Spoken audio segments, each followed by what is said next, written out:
इनकी तबले की थाप आपने देखी है, किस तरह से लोगों को मंत्रमुग्ध करती है। तो उनके स्वागत के लिए अशोक जी उनका स्वागत कर रहे हैं। अशोक जी मेहता के द्वारा उनका स्वागत किया जा रहा है। गुरुजी का जो शाल दुपट्टा उठा करके, और जो एक तरह से प्रेरणास्पद है कि ये मंत्र जीवन में कितना चमत्कारी विद्या है। इसमें गुरुजी का जो मंत्र है, ये ओम भूर्भुवस्सुः गायत्री मंत्र, इस धरती का सबसे बड़ा चमत्कारी विद्या है।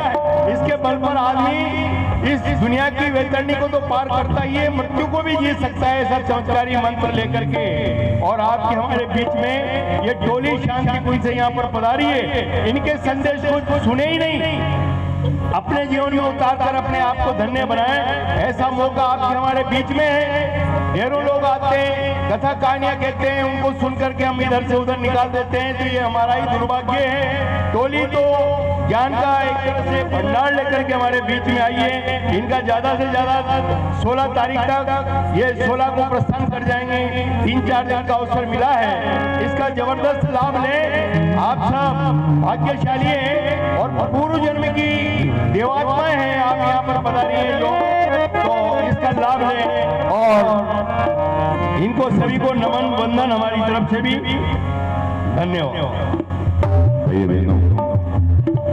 ये जो स्वागत सम्मान का कार्य जो होता है, ये परम पूज्य गुरुदेव परम वंदनीय माता जी को श्रेय जाता है। हम तो केवल एक सिर में जो बाल होता है उसके बराबर है। आइए विषय पे आते हैं। एक पेड़ बगीचे में होता है, एक पेड़ जंगल में होता है, दोनों में बहुत फर्क होता है, आप सबको पता है।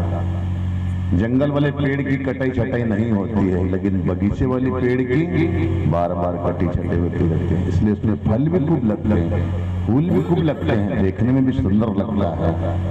श्रद्धेय भाई साहब आज इसी पे चर्चा करेंगे कि मोबाइल के बारे में आपको बता ही दिया, बड़े जबरदस्त भटकाव आ रहा है इस समय। नई पीढ़ी को बहुत संभाल के रखना है। घर से बाहर न निकलने दिए, नहीं कह रहे घर से बाहर निकलिए, लेकिन नजर रखिए कहाँ सोता है, क्या खाता है, कब घूमता है, किसकी सोबत करता है। इसलिए बच्चे हमारे हैं, उनकी कटिंग छटिंग करने की जिम्मेदारी माँ की है, पिताजी की है। स्कूल तो चला ही जाएगा, ऑफिसर तो बन ही जाएगा, लेकिन ऑफिसर भी भटक जाते हैं। पहला गुरु माँ और बाप बताते हैं, फिर से संस्कार परिपाटी हो। ये गुरुवर का गीत लिखा हुआ है और उन्होंने कहा बेटा इस गीत को जरूर गाया करो, ताकि दुनिया से भटकाव खत्म हो जाए और सभी देवी देवता बन जाए। तो क्या करें, फिर से संस्कार परिपाटी घर घर जाए चलाई, युग ऋषि ने उज्जवल भविष्य की ज्योति अखंड जलाई, ज्योति अखंड जलाई। फिर से संस्कार परिवार घर घर जाए चलाई, युग ऋषि ने उज्जवल भविष्य की ज्योति अखंड जलाई, ज्योति अखंड जलाई। कितने संस्कार? 16 संस्कार। यह वह परंपरा है जिसने घर घर दिए जलाए, यह वह परंपरा है जिसने घर घर दिए जलाए। 16 संस्कारों के द्वारा वीर रत्न उपजाए, 16 संस्कारों के द्वारा वीर रत्न उपजाए। प्रहलाद राम लक्ष्मण सभी सी ज्योति के जाए, प्रहलाद राम लक्ष्मण सभी सी ज्योति के जाए। भरत शत्रुघ्न और वीर अभिमन्यु से पाए, भरत शत्रुघ्न और वीर अभिमन्यु से पाए। नौनिहाल बच्चों की फिर से शिविर करो बढ़ाई, नौनिहाल शिविर करो बढ़ाई। युग ऋषि ने उज्जवल भविष्य की ज्योति अखंड जलाई, ज्योति अखंड जलाई। फिर से संस्कार परिपाटी घर घर जाय चलाई। ऋषि ने उज्ज्वल भविष्य की ज्योति अखंड जलाई, ज्योति अखंड जलाई।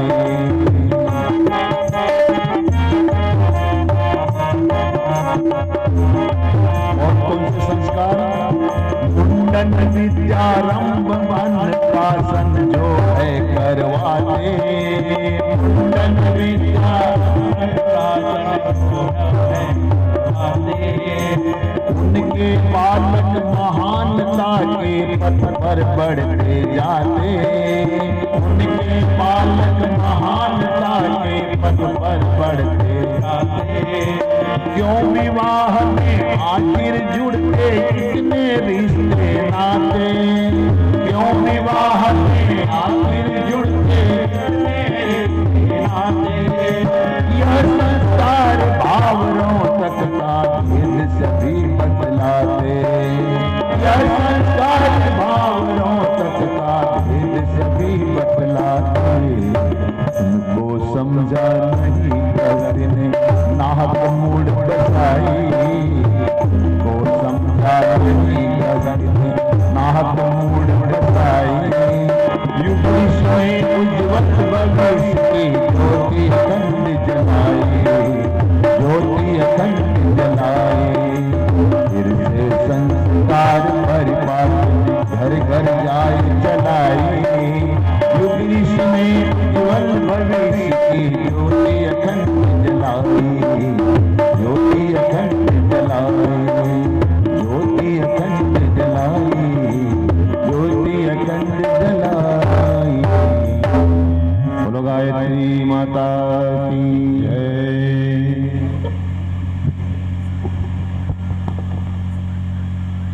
आइए सभी लोग कमर सीधी करें, दोनों हाथ गोद में भी इस प्रकार से रखें। बाएं हाथ की हथेली पर दाएं जमाएं और गोद में रखें। गायत्री महामंत्र दुनिया को तरक्की का मार्ग दिखाने वाला मंत्र, वेद मंत्र, सामूहिक संगठित शक्ति को जागृत कर देने वाला मंत्र गायत्री महामंत्र। भगवान हमारे पापों का विनाश करके पुण्यदायी मार्ग पर चलाते हुए सुख समृद्धि भरा जीवन जीने की कला सिखाते हुए हमें उस मार्ग पर चलाने की प्रेरणा दें जिन पर हमारे युग ऋषि वेद मूर्ति तपोनिष्ठ पूज्य गुरुदेव पंडित श्री राम शर्मा आचार्य, माता भगवती देवी शर्मा, जिन्होंने चलकर तप कर उस विद्या से हम सभी को जोड़ा। आइए वही प्रार्थना भरना भाव ध्यान में रखते हुए पुनः आग्रह कमर सीधी, नेत्र बंद, गायत्री महामंत्र एक साथ एक स्वर पर। ओम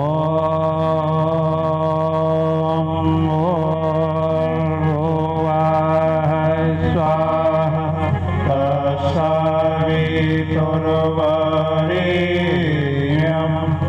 भर्गो देवस्य धीमहि धियो यो नः प्रचोदयात्।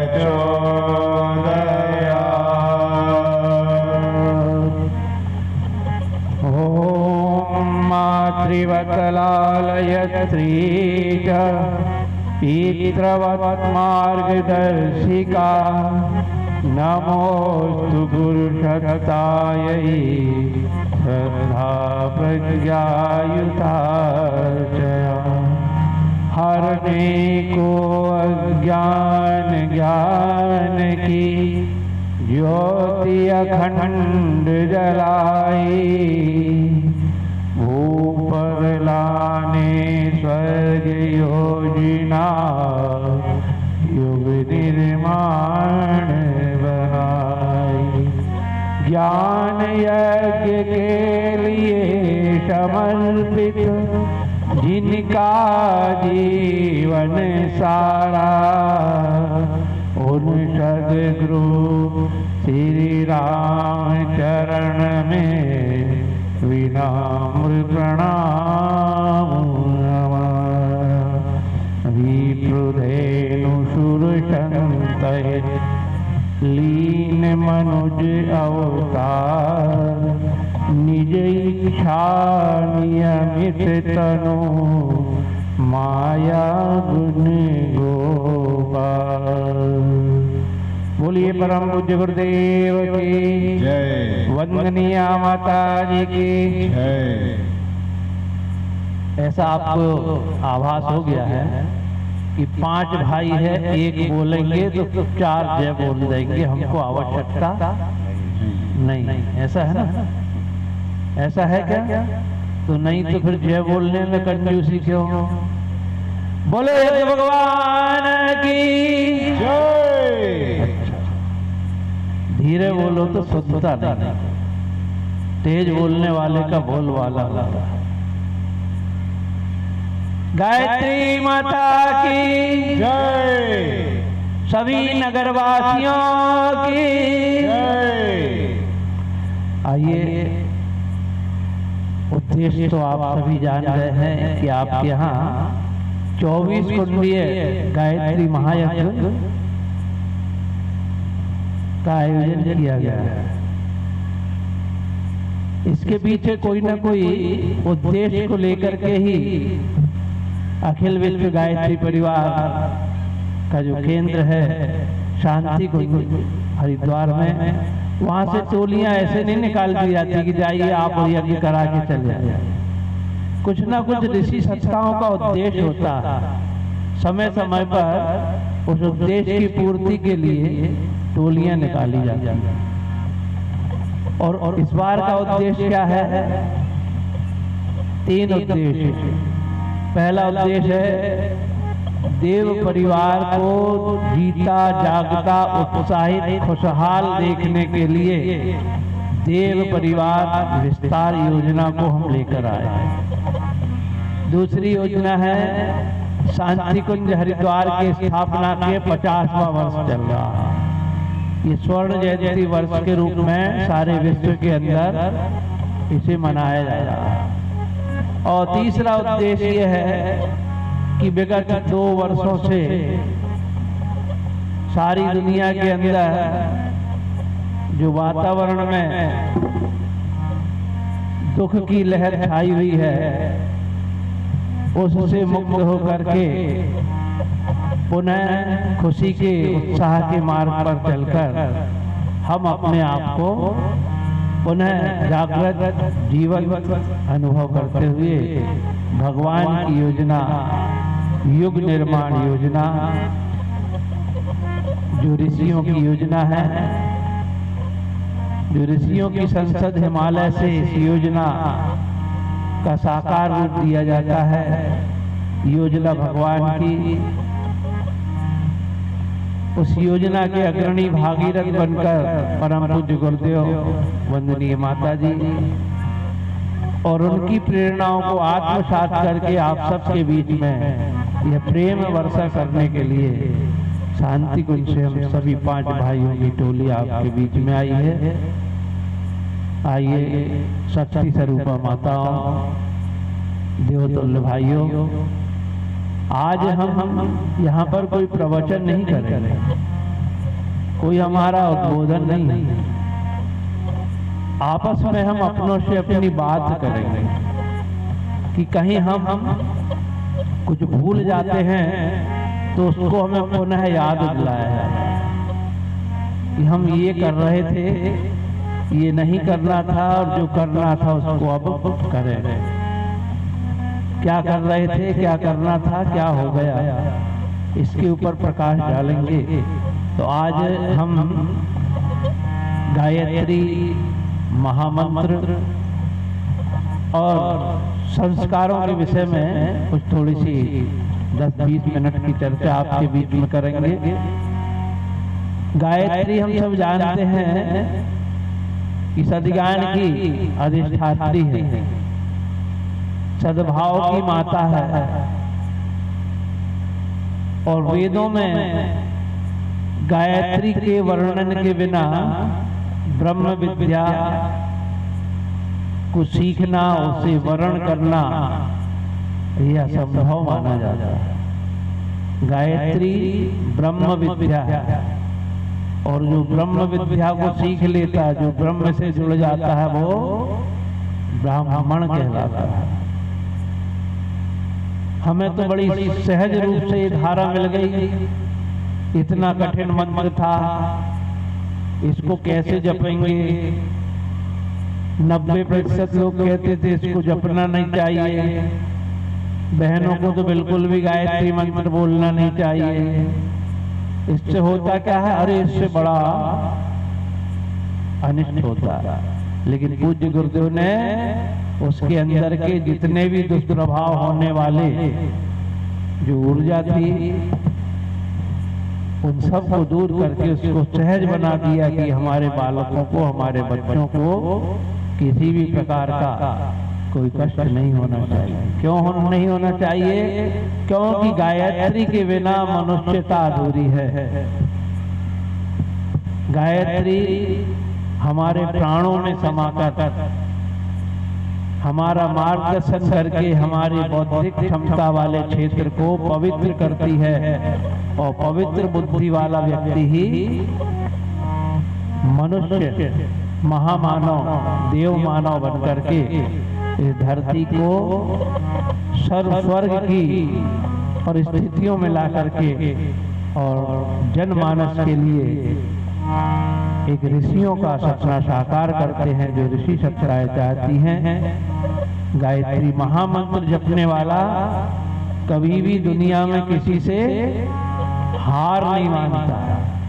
पूज्य गुरुदेव का चित्र देख रहे हैं, दुबला पतला शरीर। इनके परिवार में इनके जो भाई बंधु थे गुरुदेव के, वो सबकी हालत गुरुदेव से ठीक थी। तो गुरुदेव का मजाक उड़ाया करते थे कि ये श्री राम, ये तो इतना दुबला पतला है, ये दुनिया में क्या करेगा? तो गुरुदेव ने कहा था कि शरीर से आदमी की तुलना नहीं होती, उसके कार्य से, उसकी हिम्मत से, उसके बल से उसकी तुलना की जाती है। तो भाइयों बहनों, मनुष्य के अंदर भगवान ने एक सीमित बल दिया है।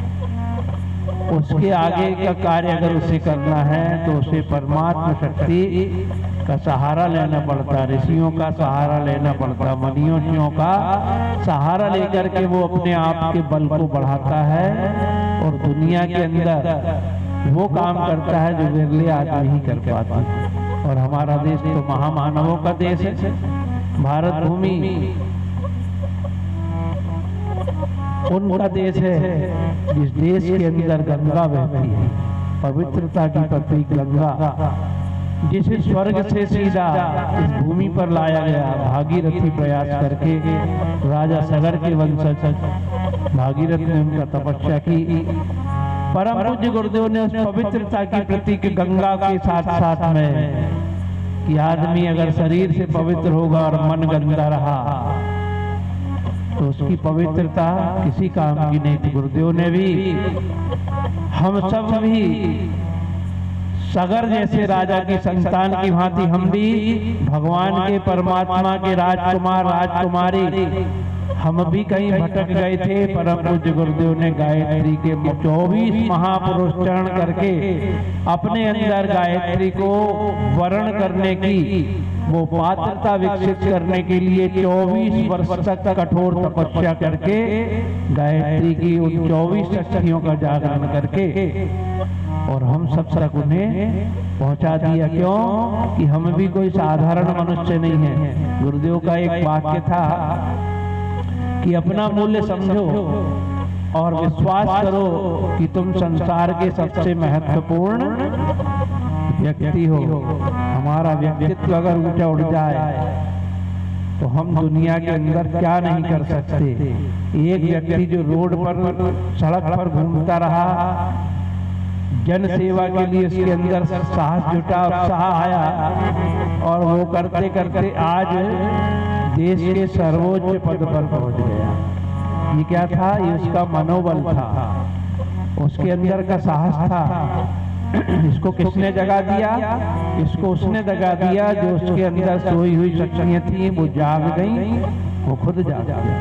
अगर मस्तिष्क सो जाता तो हम भी सो जाते हैं, और मस्तिष्क की शक्ति अगर जागृत रहती तो हम भी जागृत रहते। वही गायत्री कहलाती है, जो हमें पापों से त्राण करा करके पुण्य के मार्ग पर चला दे, उसे गायत्री कहते हैं। और गायत्री के महामंत्र में वो जो 24 अक्षर है, जब हम उसे बोलते हैं, एकाग्र होकर के बोलते हैं, और उसके स्वरों का स्पंदन जब हमारे अंदर, हमारे मन में, मस्तिष्क में, हमारे सब चक्रों में भेदन करता हुआ जब ऊपर की ओर टकराता है, तो 1,10,000 कंपन, जैसे मंदिर में देखा ना घंटा लगा होता है, उसको एक बार अगर बजा दिया जाए और अगर ध्यान से सुने तो उसके अंदर ना जाने कितने कंपन होते, कितनी देर तक कंपन होते। और वो जब हमारे कानों से जाते हैं तो वो हमारे मस्तिष्क के ऊपर ठोकर लगाते हैं, और हमारे मस्तिष्क के अंदर की कुछ कोशिकाएं हैं जो उसके स्पंदन से वो जागृत हो जाती है। जब जागृत हो जाती है तो हमारा दिमाग कुछ अलग काम करने लगता है। जो हमारे ऋषि मुनि संत समर्थक, इन्होंने क्या किया है? इन्होंने अपने आप के विवेक को, इस मस्तिष्क में विवेक को जगा लिया, अपनी बुद्धि को जगा लिया। तो हम सब भी अगर अपनी बुद्धि को जगाना चाहते हैं तो गायत्री की उपासना साधना हमारे जीवन का एक अंग बन जाए। अगर हम गायत्री की उपासना के नियमों को जान जाएं और उनको बड़े संक्षिप्त तरीके से, नियमित ढंग से अगर हम साधना से जुड़ जाएं तो हमारा जीवन भी सफल होगा। आज हम जब यहाँ आए तो हमें बड़ी खुशी हुई। ये कार्यक्रम अचानक यहाँ के भाइयों को दिया गया, और एक सप्ताह की तैयारी में इतने बड़े आयोजन की जो तैयारी कर ली, ये व्यक्तियों का काम नहीं था। इन व्यक्तियों के पीछे वो शक्ति जुड़ गई। और ये एक विशेष समय है भाइयों बहनों, जब भगवान आपके घर आ रहा। एक गीत था ना कि कभी कभी भगवान को भी भक्तों से काम पड़े, और जाना था गंगा पार प्रभु केवट की नाव चढ़े। तो केवट को भगवान की आवश्यकता नहीं थी, भगवान खुद उसके पास पहुंच गए थे। क्यों पहुंच गए थे? क्योंकि उन्हें भक्तों को तारने के लिए केवट की आवश्यकता पड़ी। हम सब भी केवट से कम नहीं, हम सब भी हनुमान से कम नहीं हैं। जब भगवान को राम राज्य में लाने के लिए, माता सीता का पता कराने के लिए जब आवश्यकता पड़ी, तो भगवान को हनुमान जी का पता लगाना पड़ा। हनुमान जी भगवान के पास नहीं आए। हनुमान जी तो कौन थे? सुग्रीव के दरबार में एक नौकर की भांति काम करते थे। तो भगवान ने उनको अपने काम के लिए चुना था। आज भगवान पुकार लगा रहा है, आपके द्वार द्वार आ रहा। भगवान का ही संदेश हम 5 भाई आपके पास लेकर के आए हैं कि हम जागें और जगाएं, नया सवेरा आने वाला है। ये अगर हमारे मन की मानसिकता होगी तो ये हमारा यज्ञ अभियान भी सफल होगा। अभी आप सब खेती वाले लोग ज्यादा हैं। साधारण सी मिट्टी जो खेत की है, उसमें हम एक अच्छी फसल लेने के लिए सबसे पहले क्या करते हैं? खेत की उस मिट्टी को तैयार करते हैं। तो हमारी मिट्टी क्या? हमारी मनोभूमि है। इस मनोभूमि को दिव्य आत्माओं के सानिध्य में जुड़ जाने के लिए, उस परमात्मा की प्रेरणा का बीज हमारे अंदर विकसित हो, उसे बोने के लिए हमें अपनी मनोभूमि तैयार करना चाहिए। कल यहाँ यज्ञ होगा, यज्ञ के साथ हमारी मनोभूमि, हमारे पारिवारिक विस्तार, हमारे व्यक्तिगत विस्तार के लिए यहाँ पर संस्कार भी होंगे। संस्कार उस मनोभूमि का ही नाम है जिसको पहले से तैयार कर ली जाती है, क्योंकि युग निर्माण का समय है। युग निर्माण होने वाला है। युग निर्माण कैसा होगा? सारा का सारा स्वरूप दुनिया का यही रहेगा। केवल हमारा व्यक्तित्व, हमारे विचार, हमारे कार्य करने की शैली, हमारी भावनाएं, विचारणाएं, ये सब बदल जाएगी।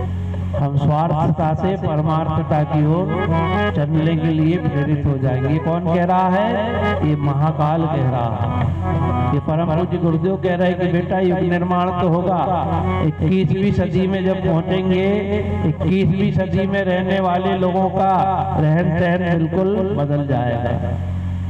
और ये कार्य को करने के लिए जो हमारे अनुयायी हैं, जो मिशन के शिष्य हैं, जो अपने आप को गुरु के कहलाते हैं, अगर उनका साथ छूट गया तो युग निर्माण तो होगा, लेकिन इसका श्रेय कोई दूसरे ना ले जाए। इसलिए हम अपने बच्चों को बड़ा प्यार करते हैं। और 2 साल के बाद जो आज परिस्थिति बदल रही कोरोना काल के बाद, गुरुदेव अपनी शक्ति का इतनी तीव्र गति से संचार कर रहे हैं कि उनकी शक्ति को हम जो भी भाई बहन आवाज करेंगे, वो उनके कार्य करने की एक नई योजना हमारे मस्तिष्क में दे करके और युग निर्माण के कार्य करने के लिए, युग सैनिक की भूमिका निभाने के लिए वो हमें प्रेरित करेंगे। और जो हम सोच नहीं सकते थे वो कार्य हमसे कराया जाए। कल यहाँ संस्कार होंगे,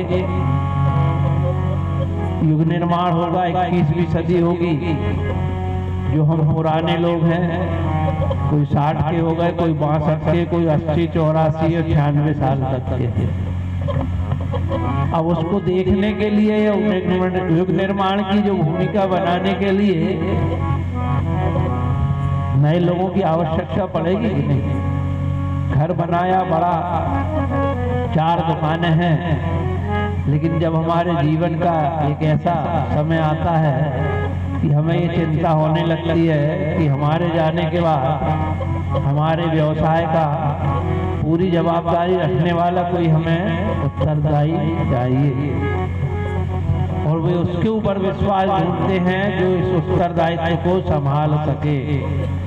तो हमें भी अपना उत्तरदायित्व संभाल सके, उसके लिए नई पीढ़ी का, जो हमारे वंश में जो नए बच्चे आने वाले हैं, जो हमारे परिवार की वंश वृद्धि के लिए जो संतान हमारे घर में आने वाली है, भगवान ये चाहता है कि वो देव शक्तियाँ पूरे अंतरिक्ष में भ्रमण कर रही हैं और उन देवताओं का ही अंश, उन दैविक शक्तियों का अंश, उन महापुरुषों का अंश, उन शहीदों का अंश, उन वीरों का अंश, उन वीरांगनाओं का अंश जीवात्मा से उस शरीर में प्रवेश करे और ऐसे बच्चे हमारे घर में जन्म लें जो युग निर्माण करने के लिए युग प्रहरी बन सकें। इसके लिए गर्भोत्सव संस्कार होगा। यहाँ बहनों ने बताया कि यहाँ मंदिर में होते रहते हैं, लेकिन यहाँ जो आंगनवाड़ी की जो सहायिकाएं जो बहनें हैं, उनको ये आपको इसलिए सुनाया जा रहा है कि आप उनको कल बताएंगी,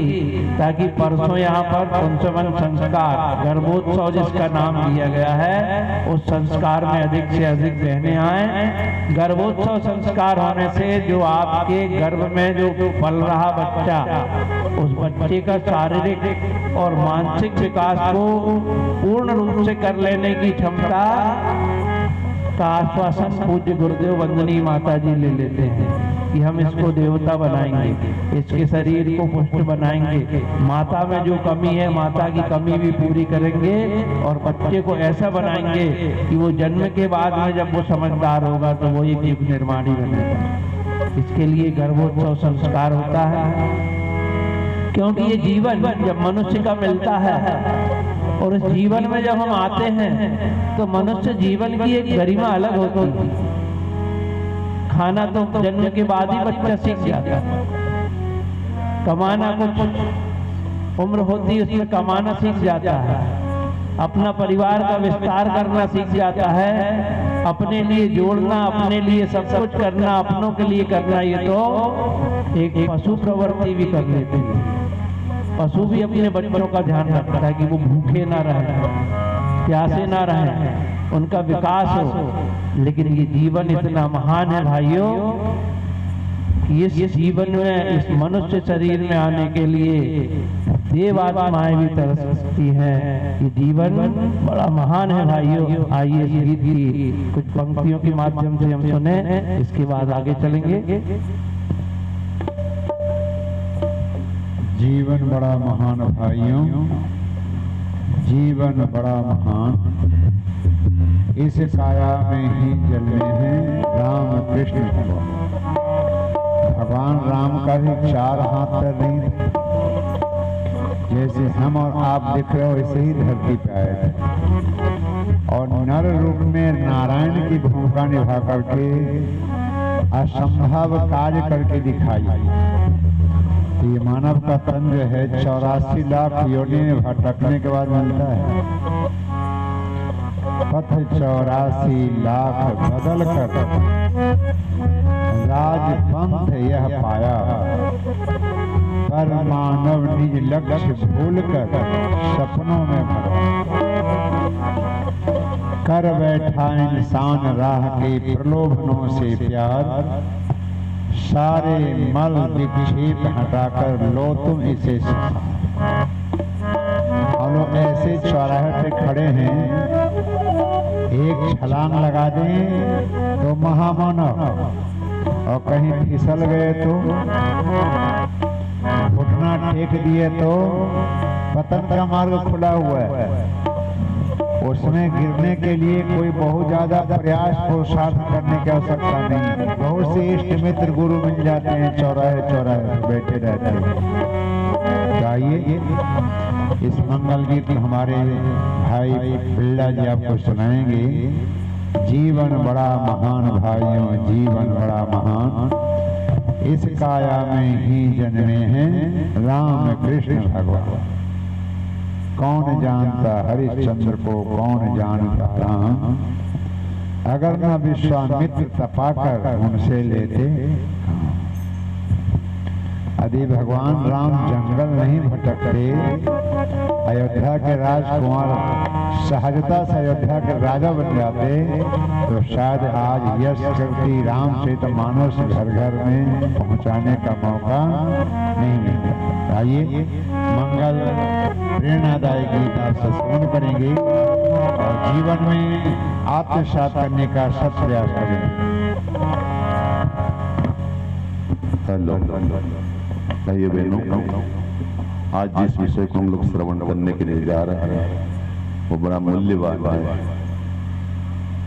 ट्यूब के अंदर, साइकिल के अंदर, मोटरसाइकिल के अंदर, अपने 4 पहियों वाली गाड़ी के अंदर से धीरे धीरे हवा निकलती चली जाती है ना, इसी प्रकार से मनुष्य की जिंदगी चेंज होती जा रही है, धीरे धीरे निकलती चली जाती है। अभी तो बहुत दिन जिएंगे, अरे भाई साहब बहुत दिन जिएंगे नहीं, निकल गया। इसलिए आज सज्जय भाई साहब इसी की चर्चा करेंगे। कवि ने तो लिखा भी है, मनुष्य देह अमूल मिले न दूजी बार, पक्का फल जो गिर गया लगे न दूजी बार।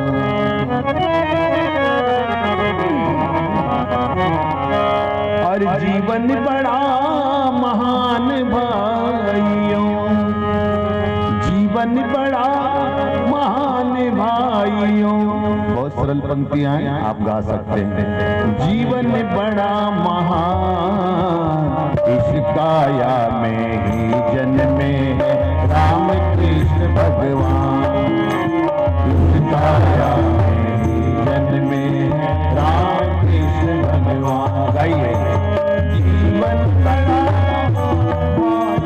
जीवन बड़ा महान भाइयों, जीवन बड़ा भैया इस काया में ही जन्मे राम कृष्ण भगवान, काया में ही जन्मे राम कृष्ण भगवान। किसको पता कहाँ से कहाँ से कहाँ होता हुआ जीवात्मा आता है और इन माताओं के गर्भ के अंदर पलता है, फिर बाहर आता है। ये सब माओ की देन है। किन जन्मों के पुण्य फले जो मिली मनुज की काया, किन जन्मों के पुण्य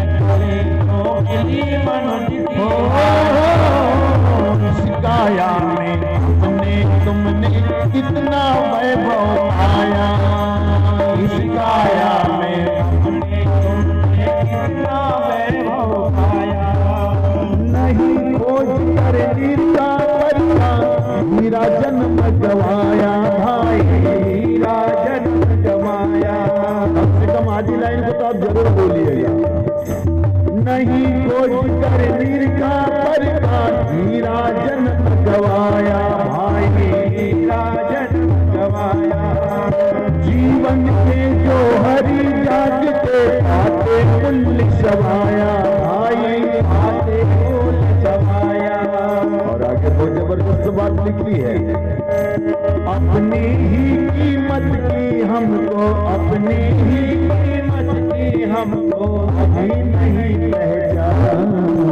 इस काया में जन्मे राम कृष्ण भगवान, गाइए। इस काया में जन्मे राम कृष्ण भगवान। तो हम कहें क्या, बहुत सरल उपाय है। चिंतन और चरित्र आचरण में परिवर्तन लाओ, चिंतन और चरित्र आचरण में परिवर्तन लाओ। गायत्री परिवार के भाई बहन क्या कहते हैं, हम बदलेंगे तो युग बदलेगा। ये भी उसी प्रकार से एक सद्वाक्य है, एक संकल्प है। हमारे बाद में आप सब बोलेंगे। चिंतन और चरित्र आचरण में परिवर्तन लाओ, चिंतन और चरित्र आचरण में परिवर्तन लाओ। श्रेष्ठ सकरियां सुप्त है अंदर, उनको भी विकसाओ। श्रेष्ठ सकरियां सुप्त है अंदर, उनको भी विकसाओ। समझदार ईमानदार जिम्मेदार जवानों भाई, जिम्मेदार जवानों। करो वक्त का मूल्य समझते, अपने को पहचानो भाई, अपने को पहचानो। और आगे, तुम माटी हो नहीं तुम्हें, हाँ तुम माटी हो नहीं तुम्हें, सोने हीरे की खान। इस काया में जन्मे राम कृष्ण भगवान, इस काया में जन्मे। ताली बजा के हमारे मान में आप गाइए तो। जीवन बड़ा महान भाई हो, जीवन बड़ा महान भाई, हर जीवन बड़ा महान भाई हो, जीवन बड़ा महान भाई हो। भाई लोग कहते हैं, हमें को कहते हैं, बहनों को कहते नहीं, आपको भी कह देते। जीवन बड़ा महान बहनों, जीवन बड़ा। आप सभी लोग एक साथ बोलिए, लेकिन यहाँ तक आवाज पहुँचना चाहिए, है ना। हम नहीं बोलेंगे, हम बोलेंगे फिर आपको बोलना है। जीवन बड़ा महान भाइयों। हाँ, धीरे धीरे पावर आ रहा है, अब देवता बनने जा रहे हैं, ये मान के चलिए। फिर से बुलंदी से, अरे जीवन बड़ा महान भाइयों, जीवन बड़ा महान। काया में जन्मे राम कृष्ण भगवान, काया में राम कृष्ण भगवान। किसको पता हरिश्चंद्र कैसे थे, राम आए चले गए, लेकिन मन में संतुष्टि होती नहीं है। आज भाई साहब वही सी बात को स्पष्ट करेंगे, थे अभी भी है, आगे भी रहेंगे। अरे कौन जानता हरिश्चंद्र को, कौन जानता राम, कौन जानता हरिश्चंद्र को, कौन जानता राम। अगर विश्वामित्र तपा कर इनसे लेते काम, अगर विश्वामित्र तपा कर इनसे लेते। और कौन जानता हनुमान को, वानर ही कहलाते भाई, वानर ही कहलाते। बुलंदी से, कौन जानता हनुमान को, वानर ही कहलाते भाई, वानर ही कहलाते।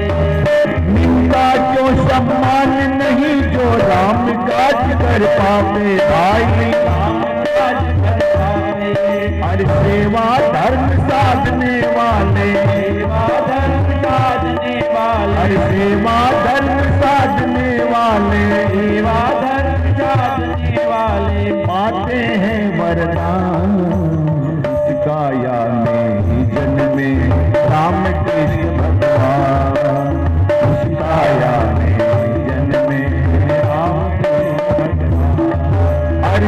जीवन बड़ा महान भाइयों, जीवन बड़ा महान भाइयों, जीवन बड़ा महान। हाथ ऊपर उठाइए तो ये हमारे कैमरे वाले भाई लोग कहते हैं एक आध तो 60 मैं भी ले लूं, तो 60 देने के लिए हाथ ऊपर उठाइए। मैंने भी हाथ उठाए, ऐसा न रखे, हाँ ऐसे रखिए। किन जन्म के राम कृष्ण में राम कृष्ण भगवान, इसकाया जन्मे राम कृष्ण भगवान, राम कृष्ण भगवान, राम कृष्ण भगवान। बोलो राम कृष्ण भगवान की, पवन पुत्र हनुमान की, गोपाल कृष्ण भगवान की, गायत्री माता की। तो आपके घर परिवारों में राम कृष्ण हनुमान जैसे बालक और सीता सावित्री जैसी बेटियों का जन्म हो, और जब ये जन्म लेकर अपने घर में आ जाए तो उनका नाम भी दुनिया को ऊंचा उठा दे। नाम के लिए काम नहीं, काम के लिए नाम रखा जाए। उसके लिए इस यज्ञी वातावरण में दूसरा संस्कार नामकरण होता है, जो ऋषियों के सानिध्य में अगर उसके कान में वो शब्द पड़ जाए कि मैं इस नाम से जाना जाता हूँ, तो एक प्रतिज्ञा होती है कि हे तात, तुम ईश्वर के अंश हो, ईश्वर के राजकुमार हो। उसकी दुनिया को सुंदर बनाना, सुविकसित बनाना, ये नाम का प्रभाव होता है। नाम के बाद जब बालक को हम धरती माता के गर्भ से प्राप्त अन्न देना जब शुरू करते हैं तो वह अन्न प्राशन संस्कार होता है। कहते जैसा अन्न खाए वैसा मन बन जाता, जैसा खाए अन्न वैसा बने।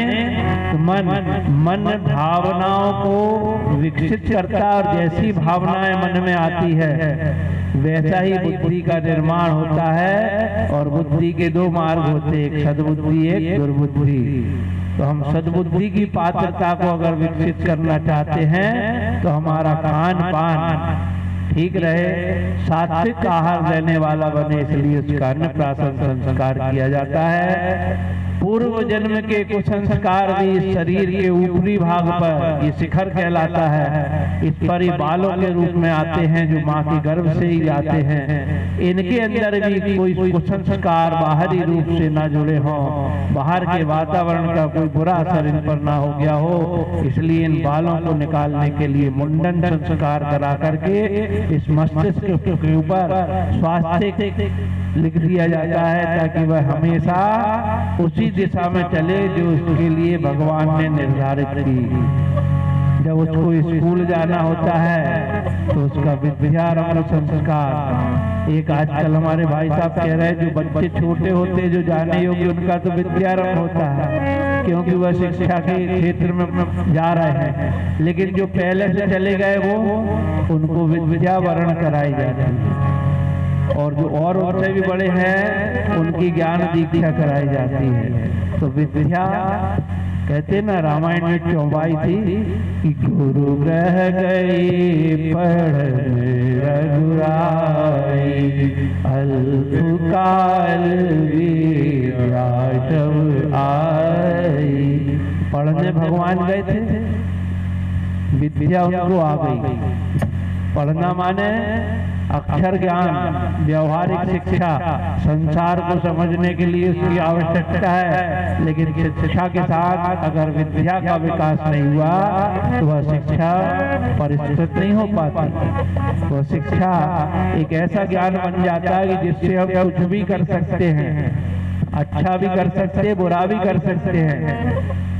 लेकिन अगर शिक्षा के साथ विद्या जुड़ जाए तो आदमी केवल अच्छे ही कार्य कर सकता है, परमार्थ के लिए जीवन जीता, स्वार्थ के लिए नहीं। क्योंकि हमारे ऋषियों की परंपरा है स्वार्थ नहीं परमार्थ महान होता है। उसके लिए विद्यारंभ संस्कार भी यहाँ पर कराए जाएंगे। और उसके बाद एक बहुत ही महत्वपूर्ण संस्कार आता है, वो आता है गुरु दीक्षा का, मंत्र दीक्षा। मंत्र एक ऐसी मंत्रणा का नाम है जो हमारे, जैसे आप गायत्री मंत्र जपते हैं ना, आप जब सवेरे माला करके जप लेते हैं, जब आप वो माला छोड़ देते हैं तो आपका ये जो मस्तिष्क है इसमें वो सारा टेप हो गया, वो अजापा जब चलते रहता है, जो श्वास हम लेते छोड़ते हैं ना, वो गायत्री महामंत्र उसमें चलता ही रहता है, एक अजापा जब हो जाता है। तो मंत्र के अंदर इतनी शक्ति होती है, और उस मंत्र को अगर किसी महापुरुष के द्वारा आपके कानों में पढ़ दिया जाए तो वह मंत्र की शक्ति लाख गुना बढ़ जाती है। तो ये गायत्री महामंत्र की यहाँ पर दीक्षा भी होगी।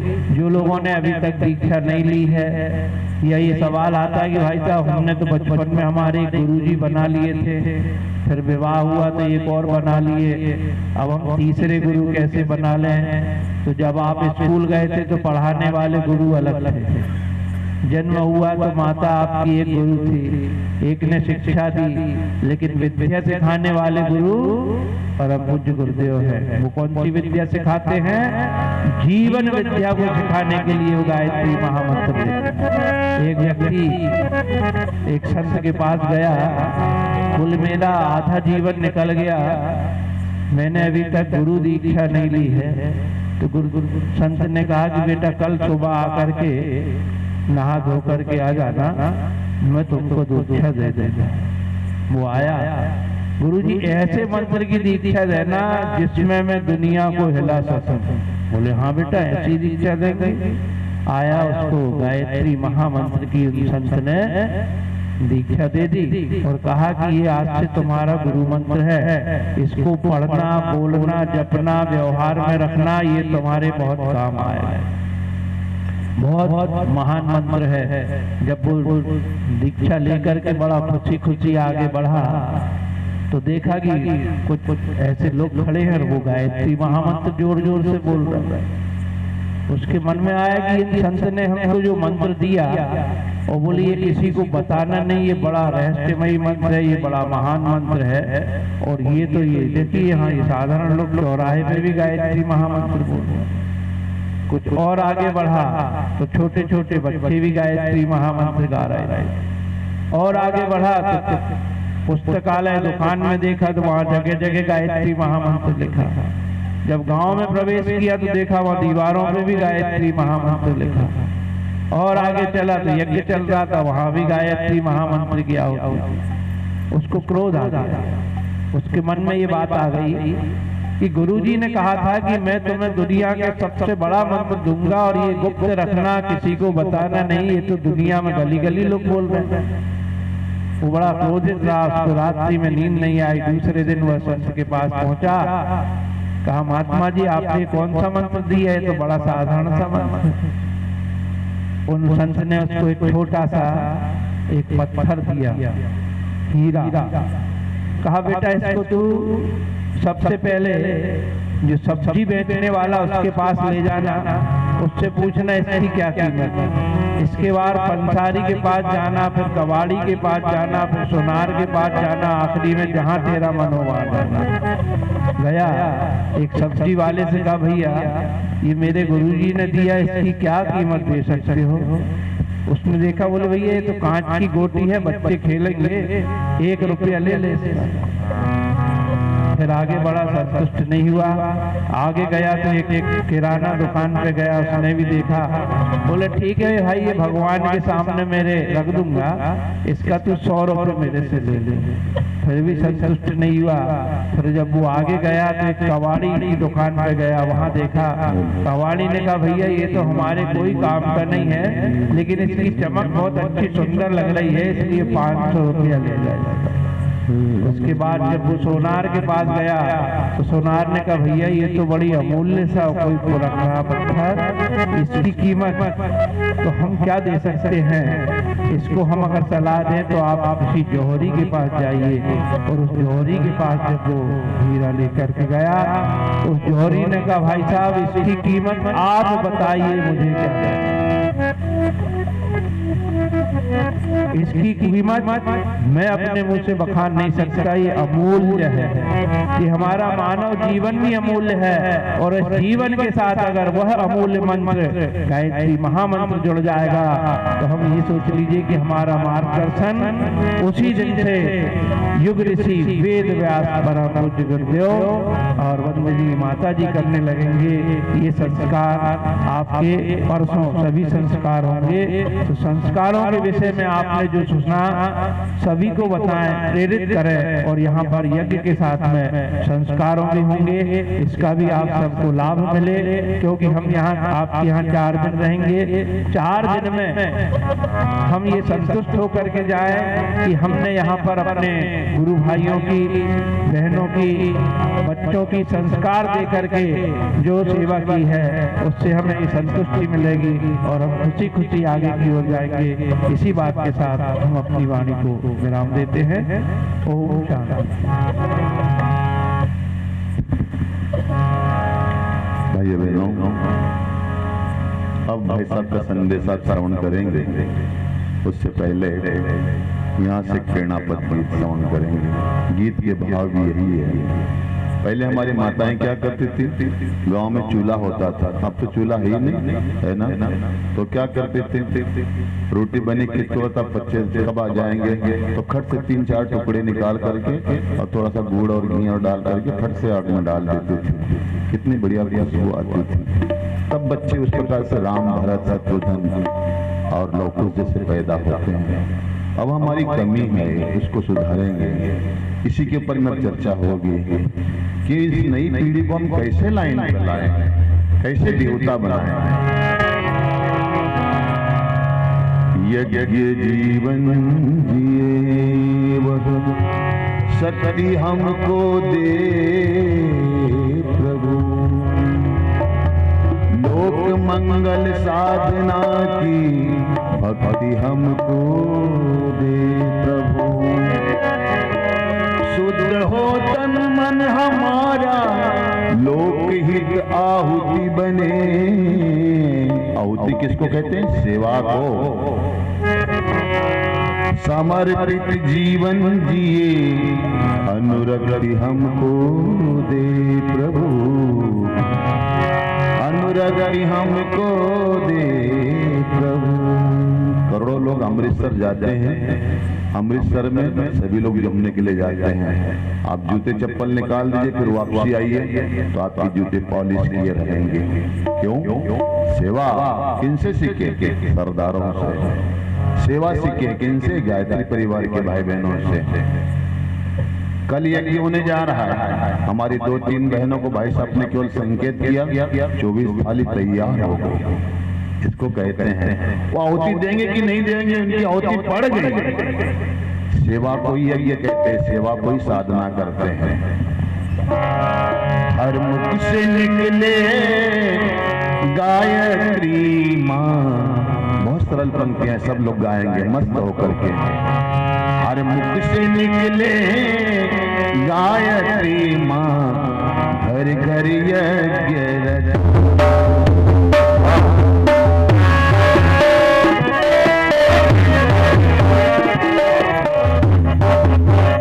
हमारे भैया का नाम भैया है, एक गणेश भगवान हम इनको कहते हैं। एक बार इनके लिए ताली बजा दीजिए। इतना सुंदर तबला बजाते नहीं बजाते। ये बात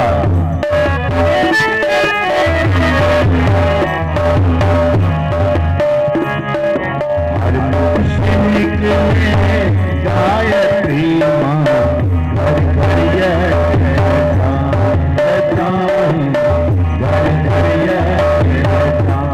सभी लोग गाइए।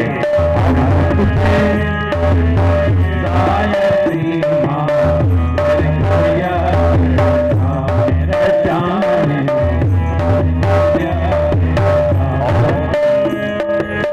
संकल्पित आदि तक गुरुवर,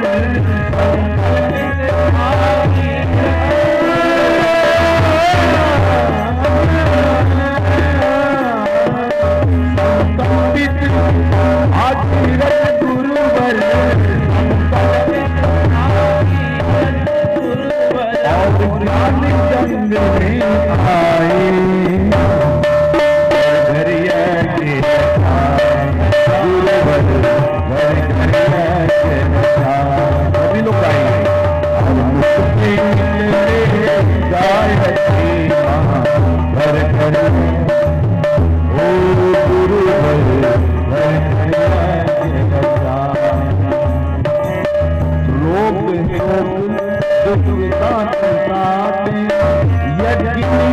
जो करते गुरुवर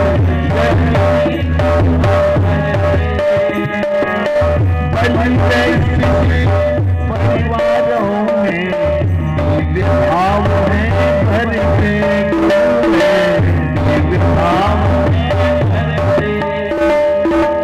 यज्ञ देव को मित्र बनाकर यज्ञ देव को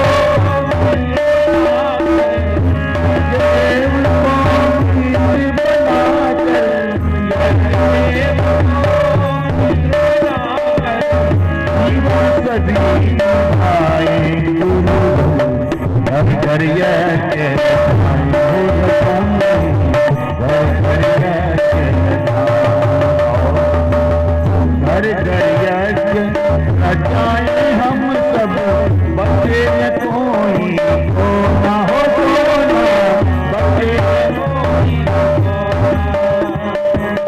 घर घर रचाए हम सब बच्चे न कोई हो ना हो सोना बच्चे लाख करोड़ों घर तक पहुँचे ज्ञान यह सोना हो सोना ज्ञान हो लाख करोड़ों घर तक पहुँचे ज्ञान यह सोना सोना ग्रह ग्रह गायत्री माता ग्रह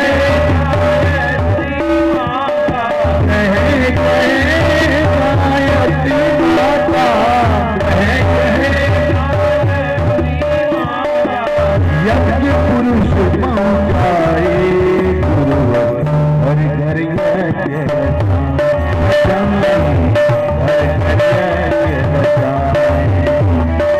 हर मुख से निकले गायत्री माँ हर घर यज्ञ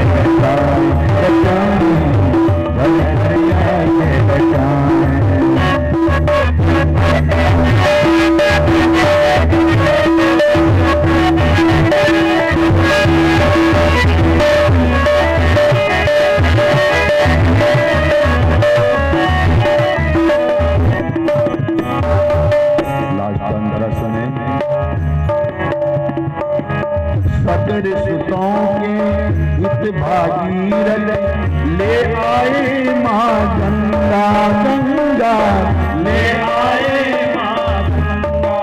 हाथों पर उठा करके गंगा मैया की जय बोले बोले गंगा मैया की गौ माता की गायत्री माता की।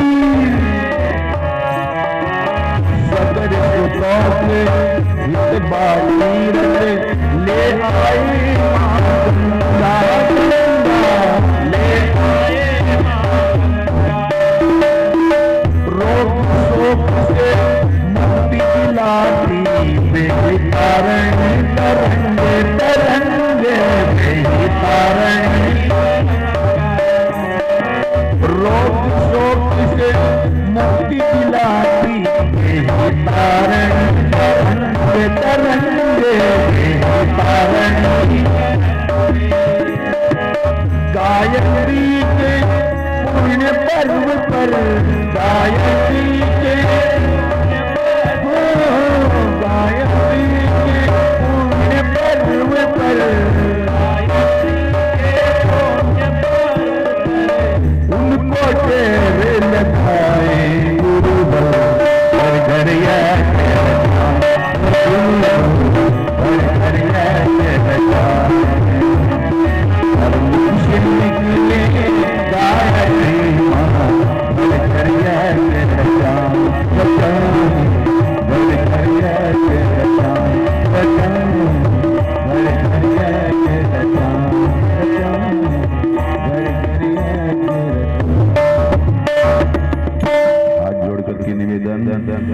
भाई साहब को आपके समय का पूरा पता है, भले आप आधे घंटे लेट आओ लेकिन टाइम से छोड़ते हैं। ये गायत्री परिवार की खासियत है, इसलिए कोई भी बीच में नहीं उठेंगे। बहुत बहुत धन्यवाद। बोले वेद माता गायत्री की जय, यज्ञ भगवान की जय। हम चाहते कि हम लोग जय न बोले, आप लोग जय कितना हर्षोल्लास के साथ बोलते हैं सुने।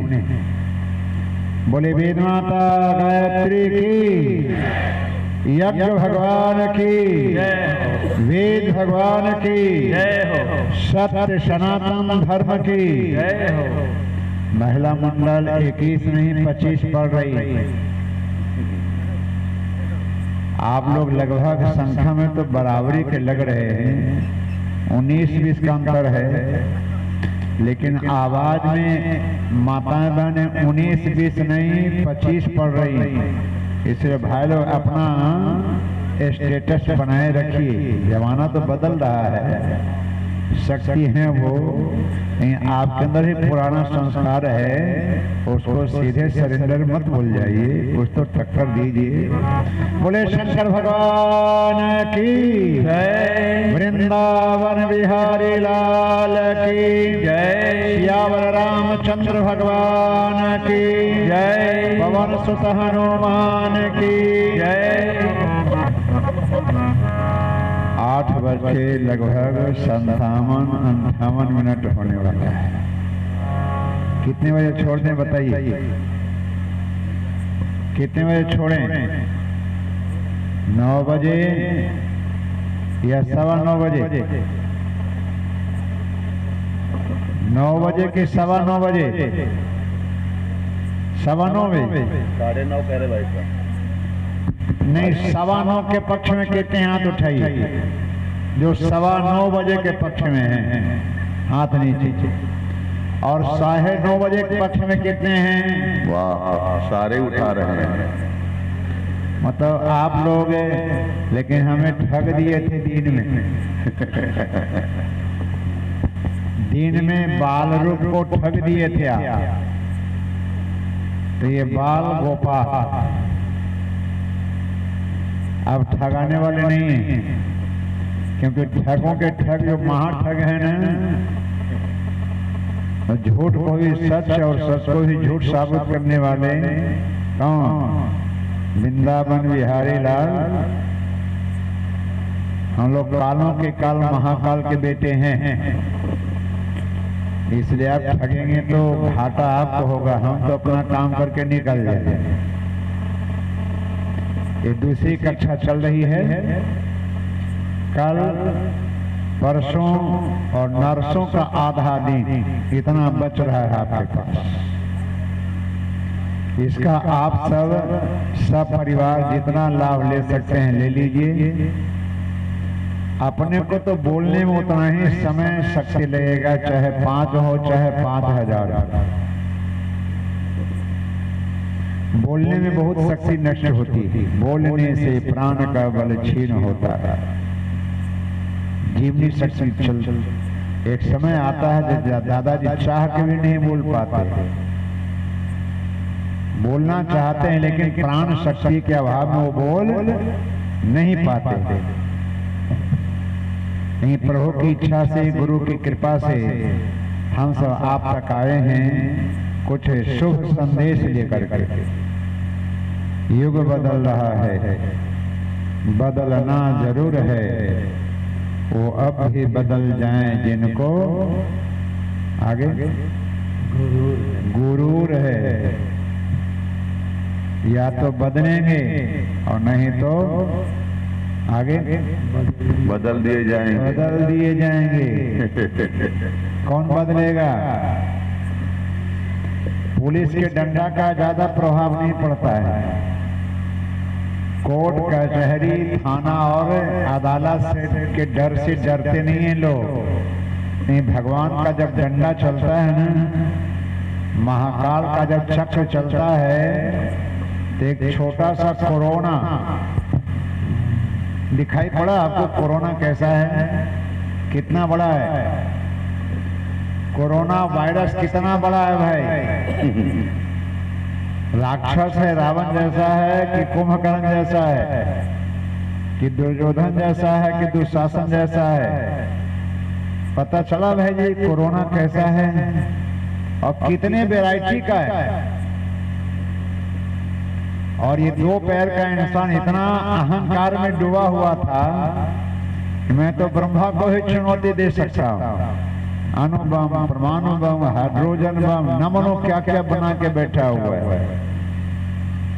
ब्रह्मा संभाल अपने सृष्टि को, और नहीं तो दूसरी सृष्टि का निर्माण कर दूंगा।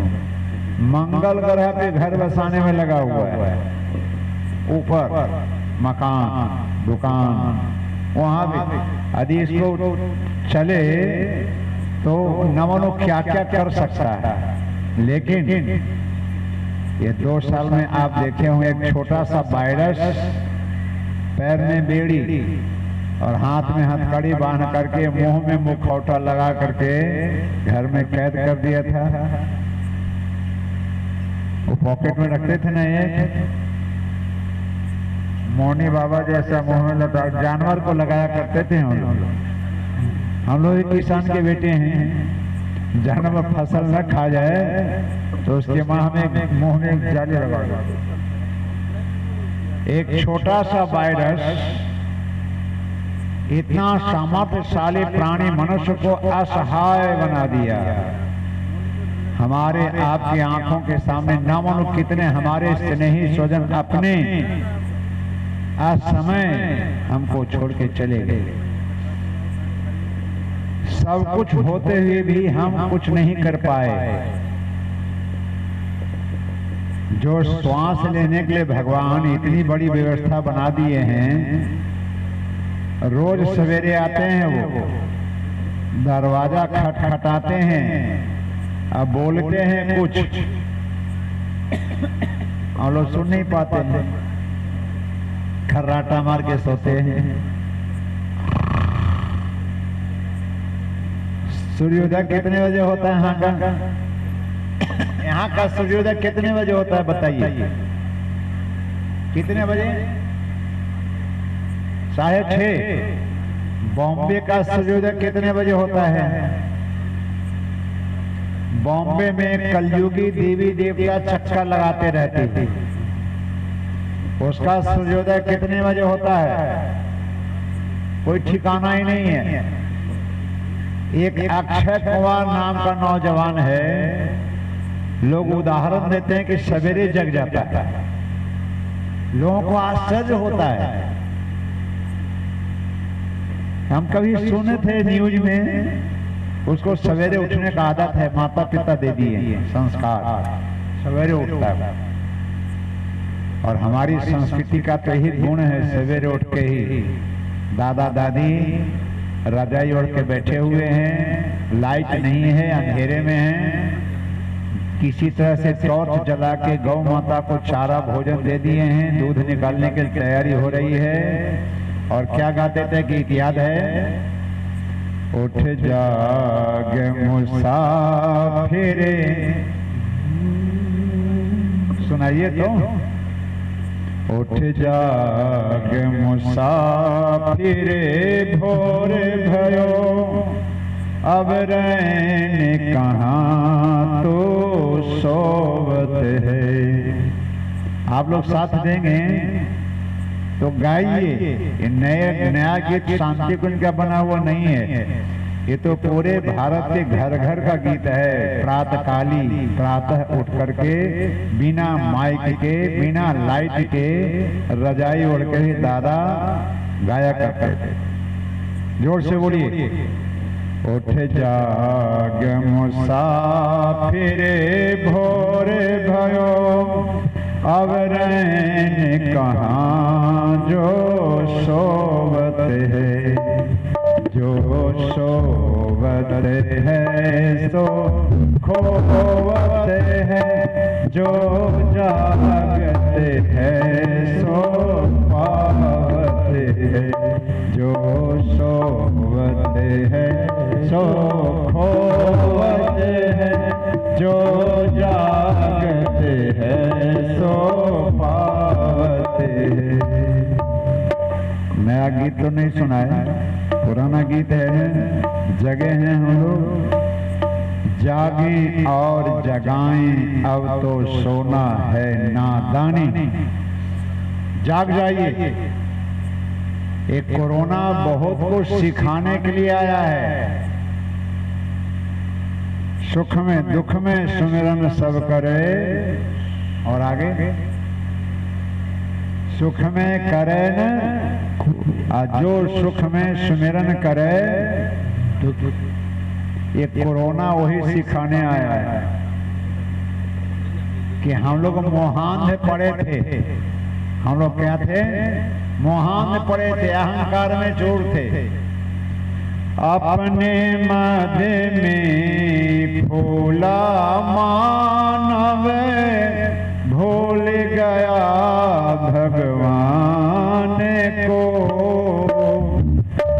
तुच्छ स्वार्थ में भटक रहा है, भूल गया ईमान को। अहंकार में डूबे हम लोग। हम तो कुछ भी कर सकते हैं, कुछ नहीं कर सकते। बेटा है जवान, करोड़ों कमाने वाला, विदेश में है बैठा, हवाई जहाज आना जाना बंद। पिताजी कहाँ पड़े हैं? क्वारंटाइन है। माताजी अलग और पिताजी अलग, एक ही हॉस्टल में है, हॉस्पिटल में हैं, लेकिन एक दूसरे को न देख सकते हैं, न एक दूसरे से बात कर सकते हैं, न सुख दुख के साथी बन सकते। बेटा अग्नि नहीं दे सकता है। असंख्य उदाहरण ऐसे हुए कि पहचान में नहीं आया कि लाश जो मिला वो हमारे पिताजी का है या कोई थर्ड पर्सन का है। देखने को नहीं मिला, मुखाग्नि देने को नहीं मिला। एक छोटा सा वायरस कोरोना वो सब करके दिखा दिया कि तेरा सामर्थ्य क्या है। तो युग बदल रहा है और हम लोग शंखनाद करने आए हैं। बदलो अपनी चाल, नया युग आने वाला है। हुई दिशाएं लाल, अंधेरा जाने वाला है। हम लोग बांध दे रहे हैं मुर्गा जैसे। बदलने वाले तो वो हैं ऋषि सत्ता, और हमारी संस्कृति के जो मूल दो तत्व हैं, देव संस्कृति के निर्माता, आगे यज्ञ पिता गायत्री। आपका टेस्ट भी हो रहा है। नर्सरी में हम लोग हैं कि 12वीं की परीक्षा देने वाले हैं, या स्नातक के कोर्स कर रहे हैं, कि पीएचडी वाले हैं। देव संस्कृति के निर्माता यज्ञ पिता गायत्री माता। संस्कृति महान अपनी थे विश्व के गुरु हम। संस्कृति महान अपनी विश्व के गुरु हम। रुकता जहाँ जमाना होते वहाँ शुरू हम।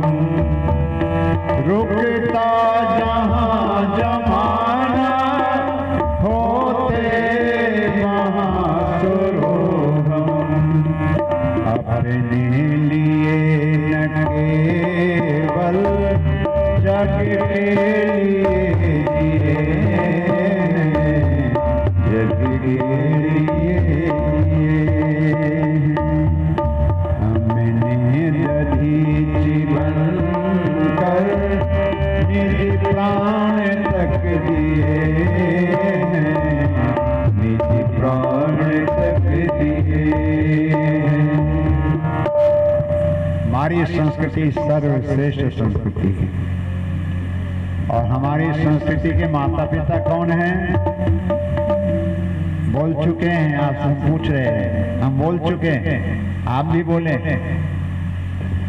भारतीय संस्कृति के निर्माता, भारतीय संस्कृति जिसको दैवी संस्कृति कहा गया है, देव संस्कृति, देने वालों की संस्कृति, त्याग की संस्कृति, परमार्थ की संस्कृति, सहनशीलता, उदारता, आत्मीयता, वसुधैव कुटुंबकम का भाव जिसमें भरा हुआ है, उसके माता पिता कौन हैं? गायत्री माता और यज्ञ पिता। जब तक हम गायत्री महाविद्या से जुड़े थे, नित्य सूर्य का ध्यान करते थे, आसन प्राणायाम करते थे, गायत्री मंत्र का जाप करते थे, तब तक हम जगत गुरु थे। तब तक हम क्या थे? जगत गुरु। धीरे धीरे धीरे धीरे धीरे धीरे कुछ बीमारी आ गई, आलस्य प्रमाद आ गया, तमस छा गया, तब हम लोग धीरे धीरे गुलाम हो गए। भाग्य भरोसे, भगवान भरोसे, भगवान सब कर लेंगे। अनेकों बाद, मुहूर्त बाद, इस हाथ में लोटा पकड़ें कि इस हाथ में लोटा पकड़ें, आज पूरब की यात्रा करें कि न करें, युद्ध करने का भी मुहूर्त नहीं है। इन सबों के चक्कर में सोमनाथ न मानो कितने बार आक्रमणकारियों ने आया, लूट के ले गए। अभी मुहूर्त नहीं है क्या चीज का लड़ने का। कोई गर्दन पकड़े रहे और हम मुहूर्त देखें, क्यों है? कोई गर्दन दबोचे हुए है, हमारी बहन बेटियों के साथ छेड़खानी हो रहा है, पापाचार अत्याचार का पराकाष्ठा हो, और हम मुहूर्त ढूंढने में लगे हैं। मुहूर्त अभी लड़ने का नहीं। मुहूर्त का मतलब होता है कोई भी अच्छा काम करने का सबसे शुभ घड़ी। मौका देखिए, चौका लगाइए। ऐसा नहीं है कि मुहूर्त देखता थी सचिन तेंदुलकर तो क्रिकेट का भगवान नहीं बनता। यदि युवराज मुहूर्त देख करके छक्का लगाता तो एक ओवर में 6 छक्का लगाने का सौभाग्य कोई नहीं सोचा होगा। मार रहा छक्का, मारते मारते 6 छक्का मारती थी। एक घर में गए तो यूवी नाम का एक लड़का मिला। हम कहे इसका नाम क्या है? यूवी है। हम कहे और कहाँ? हरियाणा में था। हरियाणा वो कहाँ का था युवराज? युवराज एक खिलाड़ी है जो कैंसर से लड़ा है। हरियाणा का है, पंजाब का? पंजाब का शायद है। जो भी चलिए कहीं का हो, कहने का भाव यह है, देव संस्कृति के निर्माता यज्ञ पिता गायत्री माता। जब तक गायत्री माता के हम शरण में थे, ओम भूर्भुवः स्वः तत्सवितुर्वरेण्यं भर्गो देवस्य धीमहि धियो यो नः प्रचोदयात्। सद्बुद्धि के अधिष्ठात्री, जिनको देव माता कहा गया, वेद माता कहा गया, विश्व माता कहा गया, देवताओं की जननी गायत्री माता, वेदों की जननी गायत्री माता, सृष्टि के उत्पत्ति का मूल आधार गायत्री माता, जिनको पारस कहा गया, कल्प वृक्ष कहा गया, अमृत कहा गया। यदि आप कुछ कम शब्दों में सुनना चाहें तो किसी गुरुकुल में पढ़ने वाला विद्यार्थी अपने गुरुजन से प्रश्न किया कि गुरुजन, आप गायत्री के बारे में इतना गुणगान गाए हैं, चारों वेद व्याख्या स्वरूप है गायत्री का, यदि कम से कम में हम गायत्री के बारे में कहेंगे तो क्या कह सकते हैं? तो गुरु जी ही सिखाते हैं, हमारे ऋषि, हमारे पूर्वज, बेटा गायत्री के बारे में कम से कम में किसी को कुछ कहना है तो एक ही वाक्य है, गायत्री सर्व काम भुक्। सभी मनोकामनाओं को पूर्ण करने वाली शक्ति का नाम है गायत्री। ओम स्तुता मया वरदा वेद माता प्रचोदयन्तां पावमानी द्विजाना। ब्राह्मणों को पवित्र करने वाली, ब्राह्मणत्व विकसित करने वाली, देवत्व का भाव जगाने वाली, विश्व बंधुत्व का भाव जगाने वाली, नर से नारायण बना देने वाली शक्ति का नाम है गायत्री। और इससे सभी पदार्थ प्राप्त होते हैं, लौकिक नहीं पारलौकिक, ब्रह्मलोक की प्राप्ति हो जाती है। आयु प्राणम प्रजाम पशुम कीर्तिम द्रविणम ब्रह्म वर्चसम मह्यम दत्वा व्रजत ब्रह्मलोक।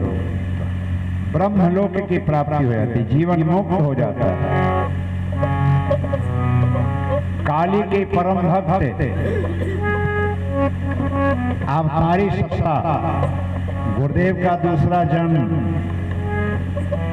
स्वामी विवेकानंद के गुरु, काली के परम भक्त राम कृष्ण परमहंस से किसी ने प्रश्न किया कि आप गायत्री महाविद्या के बारे में क्या कहते हैं? तो बड़ा विचित्र बात बताए, ध्यान से सुनिए।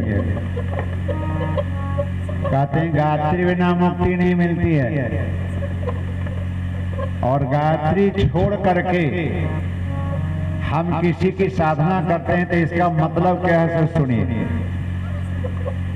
घर में 56 प्रकार का भोग रखा हो, अपना घर में 56 प्रकार का व्यंजन पड़ा हो और उसका कीमत हम नहीं जानते हैं, हम कटोरा लेकर के घर घर जाके भीख मांग रहे। दे दो राम, दिला दो राम, देने वाले सीताराम। 56 प्रकार का भोग घर में रखा हो और वो अज्ञानता बस अनजाने में घर घर में ठोकर खा रहा है। हनुमान जी रोटी दे दीजिए, हमारी शादी करा दीजिए। बेचारे अपनी शादी किए नहीं, बाल ब्रह्मचारी, और आपको शादी करा दें। भगवान राम का काम करने के लिए उनको मौका ही नहीं मिला, छुट्टी नहीं मिली, सारी जिंदगी लगा दिए। राम काज कीने बिना मोहि कहाँ विश्राम, और हम उनको ठगने जाते हैं, किलो लड्डू लेकर के शादी करा दीजिए। जो कभी चैन से बैठे नहीं, भगवान का काम किए बिना उनको नींद नहीं आती। गायत्री साधना का मतलब है कि सब देवताओं की जननी है गायत्री माता। एक है, साध है, सब सद है, सब साध है, सब जाए। भोजन बहुत अच्छा बनाए हैं, और उसमें नमक ना हो तो स्वाद आएगा। माताएं बहनें, बहुत अच्छा भोजन बहू बनाती है। आज नमक तो डाली ही नहीं है, खाने में कोई स्वाद नहीं मिलेगा। बहुत अच्छा भोजन बनाया, थोड़ा सा मिट्टी तेल का स्पर्श हो जाए तो। मिट्टी तेल समझते हैं, आजकल के बच्चे तो भूल ही गए होंगे। बहुत अच्छा भोजन बनाए तो थोड़ा सा मिट्टी तेल का स्पर्श हो जाए तो सब गुड़ गोबर। उसी तरह से लक्ष्मी माता, दुर्गा माता, सरस्वती माता हम पूजा करते हैं। लक्ष्मी माता धन दे देती हैं, सद्बुद्धि नहीं है, क्या करेंगे? लक्ष्मी माता धन दे दी, बुद्धि ठीक नहीं है, खोपड़ी खराब है, तो धन का दुरुपयोग करेंगे कि सदुपयोग करेंगे? मास्टर साहब बोलिए भाई जी। बुद्धि ठीक ना हो और लक्ष्मी माता धन दे दें तो उसका दुरुपयोग करें कि सदुपयोग करेंगे? सरस्वती माता इतना सारा पढ़ा लिखा के विद्वान कर दें और सद्बुद्धि ना हो तो तर्क कुतर्क करेंगे।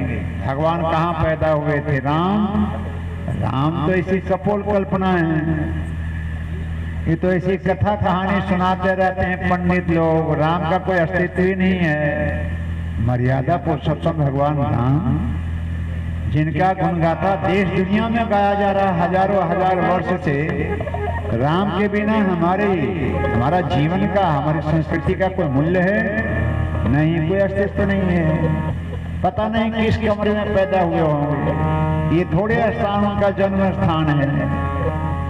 बुद्धिजीवी लोग, समझदार लोग, कुतर्की लोग काट छांट करते थे ना। 500 वर्ष लड़ना पड़ा आपको। कितना वर्ष? 500 वर्ष। घर घर में रामचरितमानस है। अनपढ़ से अनपढ़ लोगों को ही सब पता है, लेकिन बुद्धिजीवी लोग तथा कथित समझदार लोग कैंची ले करके रोज बात के बतन काटते रहते थे। लेकिन गायत्री माता की कृपा हुई तो जा पर कृपा तुम्हारी होई ता पर कृपा करे। सरस्वती माता तो आ गई है, लेकिन सद्बुद्धि न हो तो, दुर्गा माता आ गई, सद्बुद्धि नहीं हो तो ध्यान रखिएगा। जहां सुमति तह संपत्ति, जहां कुमति तह विद्या विवादाय धनम मदाय, शक्ति परे साम पर पीड़नाय। धन विद्या, विद्या मतलब जानकारी, शिक्षा। जो भाई जी बोल रहे थे ना, शिक्षा जानकारी, थियोरी, अक्षर ज्ञान। मातृदेवो भव, पितृदेवो भव, आचार्य देवो भव, अतिथि देवो भव। पढ़ लिए, डिग्री ले लिए, लेकिन आचरण यदि नहीं हुआ तो माँ का सम्मान न करें, पिता का सम्मान न करें, तो कैसे काम चलेगा भाई? तेल खत्म हो रहा है भाई, देखिए। तो ध्यान ही रखना है, गायत्री बिना मुक्ति संभव नहीं है। इसलिए जो भी गायत्री साधना नहीं करते हैं, साधना में निरत हो जाएं। हनुमान जी नित्य गायत्री साधना करते तो उनका जनेऊ संस्कार हुआ, कांधे मूंज जनेऊ छाज। हनुमान जी के 9 वर्ष की उम्र में उपनयन संस्कार हुआ था, और उपनयन संस्कार के समय गायत्री महामंत्र से दीक्षित हुए थे, और गायत्री महाशक्ति को आत्मसात कर लिए थे। आप लोग गाते हैं ना, बाल समय रवि भक्ष लियो तब तीनों लोक भयो। इसका मतलब क्या है भाई? हनुमान जी सूर्य को खा नहीं गए थे। बात समझ रहे हैं हमारी? हनुमान जी सूर्य को खा नहीं गए थे, तो समझाने के लिए कहा गया हम लोगों को। वो सूर्य की शक्ति को आत्मसात कर लिए, धारण कर लिए, तेजो में। आप लेट कर गए। अब माता ये छुट्टी का समय है, थैला लेके भागने वाला मत बनिए। बच्चे देख रहे हैं आप, ये बच्चे सब देख रहे हैं कि दादी जी क्लास के बीच से ही थैला लेके भाग रही है। अब शांति पाठ का समय है, चलो शांति तो होकर बैठ जाइए। और कल के बारे में जो सूचना है, यहाँ के जो जिम्मेदार कार्यकर्ता हैं सबको सूचित कर देंगे।